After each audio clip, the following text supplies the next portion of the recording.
Welcome to recreating recipe. இன்றைக்கி நம்ம ஒரு க்ரீமி மஷ்ரூம் சூப் எப்படி செய்கிறதுன்னு சொல்லி பார்க்கலாம்.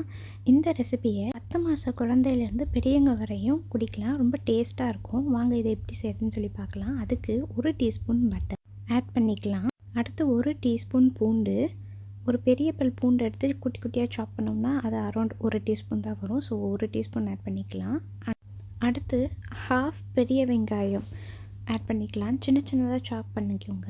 இப்போ இது எல்லாத்தையும் நல்லா வதக்கிக்கலாம். வதக்கினதுக்கப்புறம் ஒரு பேக் மஷ்ரூம், அதாவது காளான், ஒரு பேக்கை நம்ம எந்த சைஸில் வேணாலும் நம்ம கட் பண்ணிக்கலாம். சின்னதாகவும் சரி பெருசாகவும் சரி, அது நம்மளோட விருப்பம் தான். அதை ஆட் பண்ணிக்கலாம். ஆட் பண்ணி நல்லா வதக்கிட்டு மூடி போட்டு க்ளோஸ் பண்ணிடுங்க. தண்ணி எதுவுமே ஆட் பண்ண வேண்டாம். அதுலேருந்தே தண்ணி ரிலீஸ் ஆகும். அதுக்கப்புறம் ஒரு வெஜிடபிள் ஸ்டாக்கு, நான் மேகி பிராண்ட் யூஸ் பண்ணுறேன். ஸோ மேகி வெஜிடபிள் ஸ்டாக் ஒரு பீஸ் இதில் ஆட் பண்ணிக்கலாம்.